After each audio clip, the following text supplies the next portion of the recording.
Hello everyone, myself Kushi. I am a law student in IIM Law College and I am here as a legal intern in very popular law firm Lexis and Company. So guys, from this video we are going to discuss the trafficking, a modern day slavery.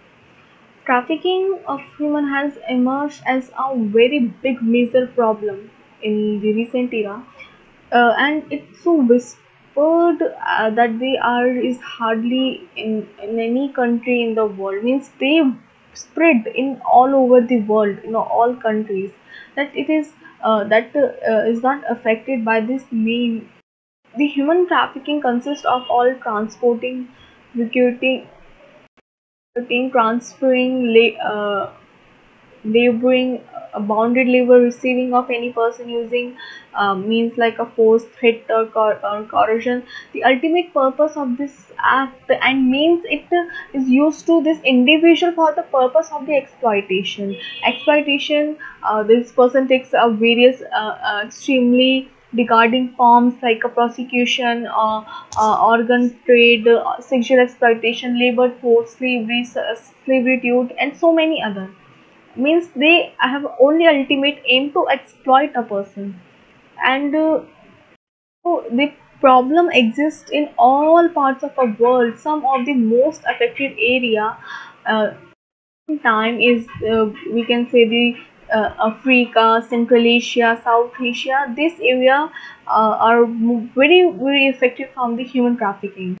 Talking about the causes, that which causes is which factors which is responsible for the human trafficking. First is the poverty. Trafficking, the place where there is a whispered poverty, parents or sell their own kids because poverty leaves them with no other option, often thinking that the selling their children to will take them a place that are much better, and their lives will improve. We're talking about the social factor, one of the most vulnerable section of the society that are the more prone to trafficking are the young women, and this is because the most of societies, both socially and culturally, women are devalued and unwanted. As such, they are more vulnerable to the practice of the trafficking. Cause is the migration, the desire to migrate from the place where the lives of life will improve. Individual open for to approach from the traffickers who in the initial stage with the promise to a better life, to better lifestyle. They promise to give them a money, and this attract this like people. Next factor is the causes of the nature of border, corrupt government official, involvement of international organized criminal groups, or a whole network, whole nexus involved, or the causes of the thing. Talking about the legal frameworks or legal it's against the human trafficking. The Article 23(1) of the Constitution of India prohibit the trafficking on human being in the state in any way. Contravention of this shall be punishable offence according with the law. Immoral Trafficking Prevention Act 1956 laid down the different aspects of the trafficking, which include the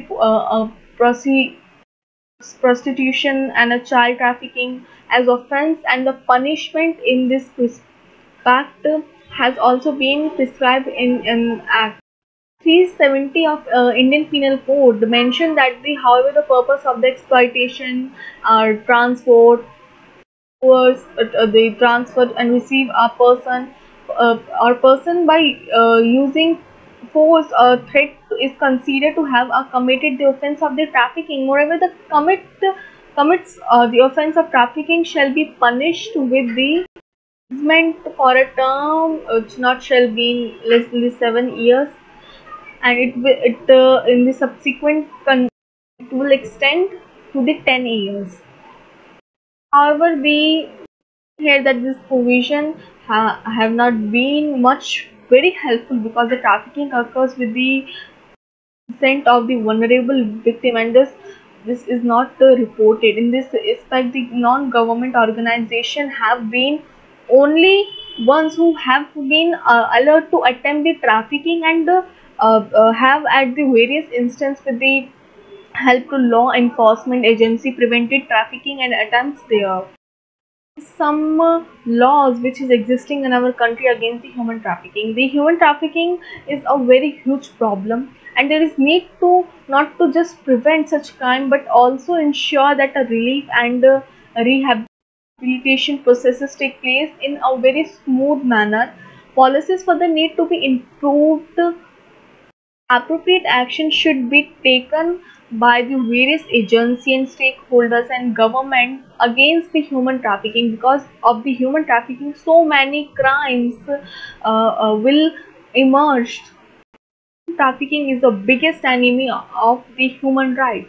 This the right to be protected against the human trafficking is a constitutional right.